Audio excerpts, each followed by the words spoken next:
السلام علیکم، آپ دیکھ رہے ہیں مبشر لقمان یوٹیوب چینل۔ میرا نام مبشر لقمان ہے اور مجھے 2-3 دن سے نہ بلکہ پرسوں سے مجھے بڑے فونز آ رہے ہیں لوگوں کے، اور کم از کم 4 فونز تو میں بڑی تفصیل سے میں سن چکا ہوں۔ 2 جو ہے وہ مڈل ایسٹ سے آئے، ایک امریکہ سے آیا، ایک یو کے سے۔ اب میں کالرز کا کیا نام بتاؤں، لیکن وہ بڑی تشویشناک میسیجز دے رہے ہیں۔ کہتے ہیں کہ جی اگر تو یہ دھرنا اسی طرح رہا اور یہ جو مولانا نے دھمکیاں دی ہیں میر باسی کے شو میں، اگر تو ان پہ عمل درآمد انہوں نے کر لیا اور تو پھر تو پاکستان میں جمہوریت جو ہے وہ خطرے میں پڑ جاتی ہے۔ جب میں نے ان سے کہا کہ آپ کا کیا خیال ہے کہ کیوں آپ اس وجہ سے یہ باتیں کر رہے ہیں، مجھے تو یہ لگ رہا تھا کہ یہ ابھی بھی لگ رہا ہے کہ صوبائی حکومتیں جو ہیں وہاں پہ ووٹ آف نو کانفیڈنس ہو سکتا ہے۔ پنجاب میں، بلوچستان میں بڑے تھن مارجنز ہیں، نون لیگ بڑی سٹرونگ ہے، ادھر بھی اپوزیشن بڑی سٹرونگ ہے، اور حکومت میں سے یا دوسری جماعتوں میں سے ایک دھڑا بھی اگر مل جاتا ہے تو ووٹ آف نو کانفیڈنس جو ہے وہ نسبتاً آسان ہے،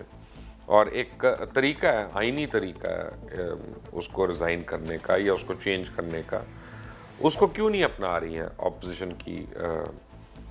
جو پارٹیز ہیں؟ تو کہنے لگے کہ جی اپوزیشن نے 2-3 حربے تو استعمال کر لی ہیں۔ پہلے انہوں نے کوشش کی کہ کسی طرح بجٹ نہ پاس ہو، اور جب بجٹ پاس ہو گیا اور حکومت کی بڑی تھن یا 4 ووٹوں کی میجورٹی تھی اس سے بھی نیشنل اسمبلی میں، تو ان کو حیرانی ہوئی۔ لیکن جو چیئرمین سینٹ کا الیکشن ہوا اس کے بعد انہوں نے کہا کہ یار ہماری اپنے لوگ ہمارے خلاف ہو جاتے ہیں، ہمارے اپنے لوگ جو ہے وہ اینڈ میں ہمیں جل دے جاتے ہیں، ہمیں دھوکہ دے جاتے ہیں، تو ہم کیسے گارنٹیڈ ہو کہ ہم لکھ رہے ہیں، ہاتھ کاؤنٹ کر رہے ہیں، کھڑے ہوئے ہیں ہاتھ سینٹ میں کہ 64 ووٹ ہمارے ہیں، اور پھر نکل رہے ہیں 49، نکل رہے ہیں 50، تو یہ ہمارے ساتھ بڑا ہینڈ ہو گیا۔ تو میں نے ان سے کہا اچھا ٹھیک ہے، ان میں سے کیونکہ ایک جو تھے خاص طور پہ اپوزیشن کے بھی لوگ، تو میں نے کہا اب کیا ہوگا؟ انہوں نے کہا جی مولانا ریڈ زون میں بھی جائیں گے، اور مولانا جو ہے نا وہ امپورٹنٹ جو انسٹالیشنز ہیں بلڈنگ سرکاری اس کے اندر بھی جائیں گے۔ تو میں نے کہا مولانا تو کہہ رہے ہیں کہ ہم کوئی بھی ایسا کام نہیں کریں گے کہ جس سے قانون شکنی ہو، یہ وہ۔ تو انہوں نے کہا کہ جی پہلی قانون شکنی تو یہ ہے کہ انہوں نے یہ وعدہ کیا ہوا ہے کہ وہ شاید ریڈ زون کے اندر نہ جائیں، لیکن یہ تو وعدہ نہیں کیا ہوا کہ وہ شاہراہوں کو نہ بند کریں، یہ تو نہیں وعدہ کیا ہوا کہ موٹر وے کو نہ بند کریں، یہ تو نہیں وعدہ کیا ہوا کہ کشمیر ہائی وے کو نہیں بلاک کریں گے، اسلام آباد کو چوک نہیں کریں گے، یہ تو نہیں وعدہ کیا ہوا کہ مختلف ریلوے اسٹیشنز کے اوپر یا ایئرپورٹس کے اوپر وہ دھمکا چوکڑی نہیں کریں گے۔ تو یہ سب کچھ انہوں نے کہا۔ اس کے بعد کہا کہ اصل میں ایف اے ٹی ایف کے اندر بڑی سخت تلوار لٹکی ہوئی ہے، اور ایف اے ٹی ایف جس کو بیسیکلی تو انڈیا ہیڈ کرتا ہے، ان کا یہ کہنا ہے کہ پاکستان کا یہ جو اکنامک ہنی مون ہے نا، بلیک اکانومی کے دن جو ہیں یہ اب ختم کرنے ہیں بالکل، اور اس میں سب سے بڑی مد جو ہے انہوں نے کیلکولیٹ کر کے نکالی ہوئی ہے کہ 10 سے 12 بلین ڈالر سال کا جو ہے وہ مدرسوں کی مد میں جا رہا ہے، اور اس کی کوئی ڈاکیومنٹیشن ہی نہیں ہے۔ اب مولانا فضل الرحمان ہوں یا دیگر لوگ ہوں جن کے اپنے مدارس ہیں، وہ اس بات پہ یعنی بڑے کنونس ہیں کہ جی ہم نے مدرسوں کا آڈٹ نہیں کرنا، وہ اس بات پہ بضد ہیں کہ جی ہم نے مدرسوں کا آڈٹ نہیں ہونے دینا۔ اب سوال یہ پیدا ہوتا ہے کہ ایک طرف آپ آڈٹ نہیں ہونے دیں گے، دوسری طرف آپ پیسہ آنے جو ہے اس کا نہیں جواب دیں گے، تیسری طرف آپ نے پیسہ خرچ کیسے کرنا ہے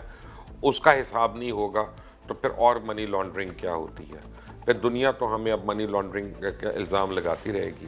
اور اتنے سخت اس وقت جو ہے دنیا کے قوانین ہو چکے ہیں کہ آپ باہر جاتے ہیں، امریکہ جاتے ہیں، یو کے جاتے ہیں، کہیں پہ آپ ایک بینک اکاؤنٹ کھولنے کی کوشش کریں تو آپ کو باقاعدہ وہ جو ہے نا بیمار آپ ہو جائیں گے، آپ کو بینک اکاؤنٹ کھولنا جو ہے ایک عذاب ہو جائے گا، اور اس کی اتنی آپ کو وہ اس کی آپ کو پیپر ورک آپ کو کرنا پڑ جائے گا، اور آپ کو پروف دینا پڑے گا۔ آپ اپنے بچوں کی تعلیم کے لیے باہر پیسے بھیجتے ہیں، کسی کے علاج کے لیے باہر پیسے بھیجتے ہیں، تو اس کی بھی ایکسپلینیشن لکھنی پڑتی ہے، وہ جو بینک کا ٹرانسفر ہوتا ہے کہ جی اس کا مقصد کیا ہے، یہ پیسہ استعمال کیسے ہونا ہے، اور اس کو آگے ٹیبولیٹ کرتے ہیں وہ کہ یہ آگے سے کہاں جا رہا ہے، تاکہ یہ بچے کے کالج میں جا رہا ہے کہ آپ کسی پب میں جا کے اس کو پیسے فارورڈ کر رہے ہیں یا پراپرٹی لے رہے ہیں، کچھ کر رہے ہیں۔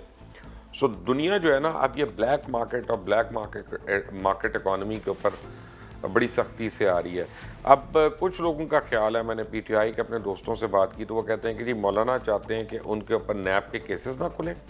اور مولانا چاہتے ہیں کہ مدرسوں کا آڈٹ نہ ہو. اب نیب کے کیسز کا تو میں کچھ کہہ نہیں سکتا, وہ تو چیئرمین نیب جانے اور مولانا جانے, انہوں نے کھولنے ہیں نہیں کھولنے, کیا کرنا ہے, کیا الزامات ہیں یا کیا ایویڈنس ہے. لیکن یہ میں بالکل وثوق سے کہہ سکتا ہوں کہ پاکستان میں اگر پاکستان کی اکانومی کا کوئی ایک سائزبل حصہ اب اگر ان ڈاکیومنٹڈ ہوگا یا ان آڈیٹڈ ہوگا تو پھر اس کے لیے کوئی یعنی سافٹ کارنر نہیں ہوگا. وہ ہمارے اسلامی ممالک بھی ہمارے لیے سافٹ کارنر نہیں رکھیں گے, ہمارے دوست ممالک بھی وہاں پہ مجبور ہو جائیں گے اور ہمارے لیے سافٹ کارنر نہیں رکھ سکتے. آپ نے دیکھ لیا آئی ایم ایف جس طرح سے ہم سے ڈیل کر رہا ہے, جس طرح دوسرے مالیاتی ادارے ہم سے ڈیل کر رہے ہیں, اس کی وجہ یہ ہے کہ اس بات پہ اب زیرو ٹالرنس ہے کہ دہشت گردی کو کون فنڈ کرتا ہے, دہشت گردی کے لیے پیسے کہاں سے جاتے ہیں, کن فنلز کے تھرو جاتے ہیں. اب اگر فرض کریں آپ اس پہ بضد ہیں اور آپ جاتے ہیں اور آپ ریڈ زون کے اندر بھی جاتے ہیں اور وہاں پہ خدا نخواستہ فائرنگ ہو جاتی ہے, کوئی زخمی ہو جاتا ہے, کوئی مر جاتا ہے, اور اس کے اوپر آپ پوری پاکستان میں ایک اشتعال انگیزی کی لہر آ جاتی ہے, تو پھر کون بچائے گا اس سسٹم کو آ کے؟ سسٹم تو خیر شاید نہ بچے. اس حساب سے تو عمران خان کو شاید ہو سکتا ہے آپ زچ کر دیں اور ان کو گھر جانے پہ مجبور کر دیں, لیکن کسی نے تو وہ وائڈ آ کے فل کرنا ہے نا, اور وہ پھر جمہوری طاقت تو نہیں ہو سکتی. اور جب وہ جمہوری طاقت نہیں ہوگی تو جمہوریت کا نام لینے والی بھی کم از کم جتنی طاقتیں ہیں ان کا بوریا بسترا بھی گول ہو جائے گا. تو اس کا اگر حل نکالنا ہے, اگر اپوزیشن واقعی پی ٹی آئی کو گھر بھیجنا چاہتی ہے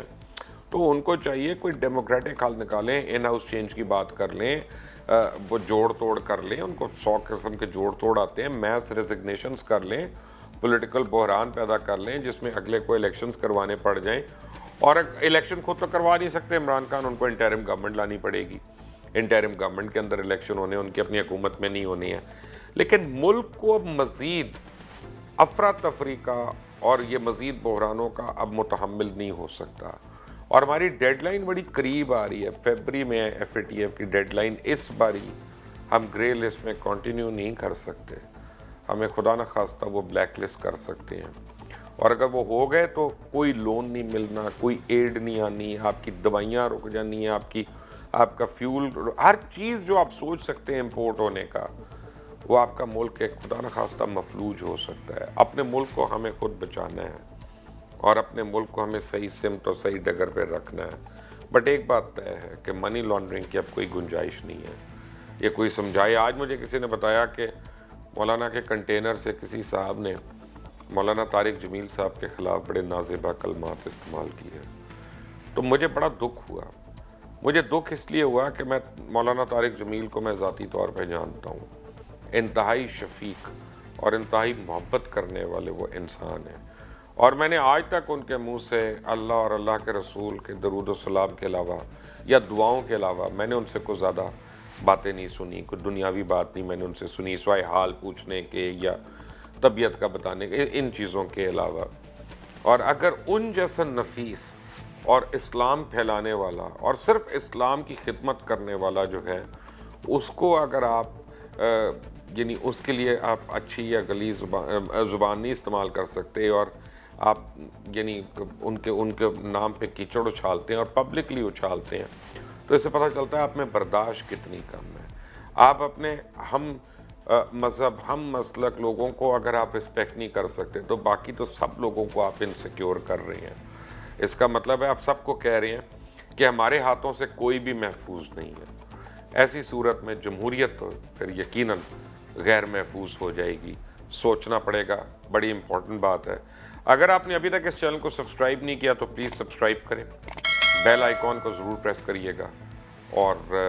اپنا خیال رکھیے گا. اللہ حافظ.